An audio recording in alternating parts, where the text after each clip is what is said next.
परम पवित्र भूमि मिथिला नगरी, यस जनक नगरी, यस हमारो के कहानी ने जैसे रे कहरिया, हमारो के कहानी ने जैसे रे कहरिया। अंगना आनंद लागू, दुआरे बधैया बाजू, सीता दाई के कहानी ने जैसे रे कहरिया, सीता दाई के कहानी ने जैसे रे कहरिया।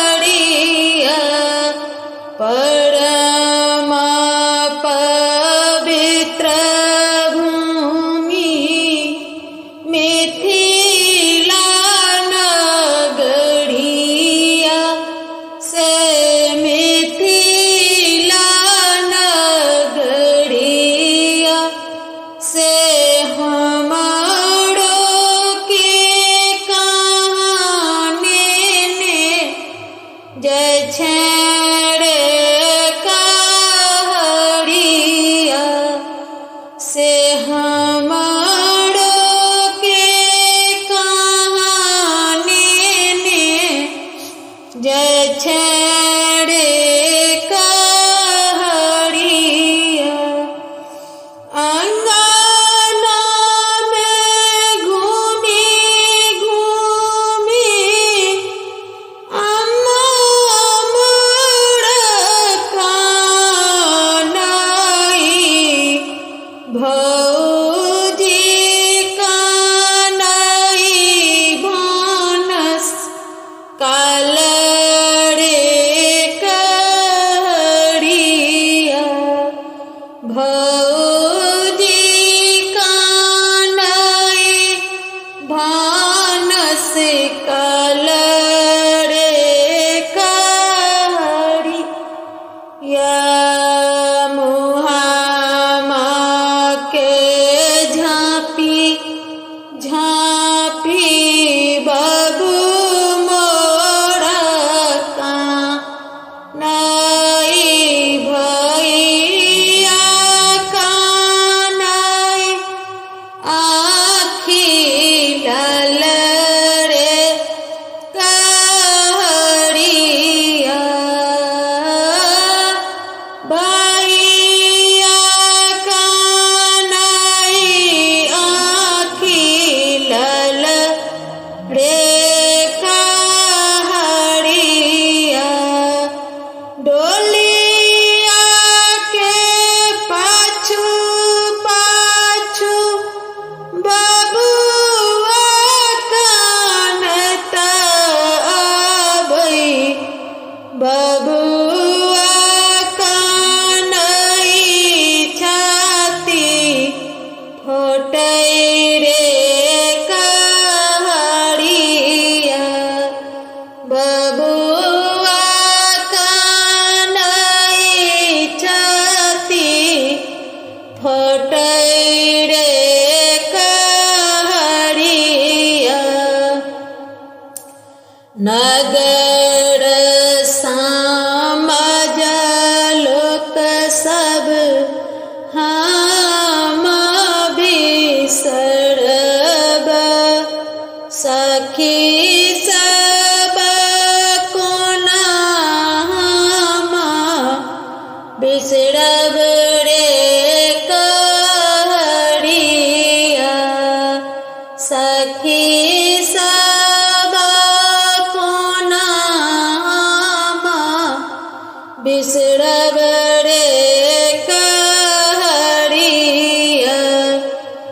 जनकपुर सा डोलिया उठैलै कहरिया पहुँच गेलै अवधन गड़ रे कहरिया पहुँच गेलै अवधन गड़ रे कहरिया जब रे कहरिया पहुँचल अवध नगरी घर घर बाजै बधाई रे कहरिया घर घर बाजै बधाई रे कहरिया बेटी के भाग दै बहिन लिखी देलकै हिना लिखी देलकै पोसी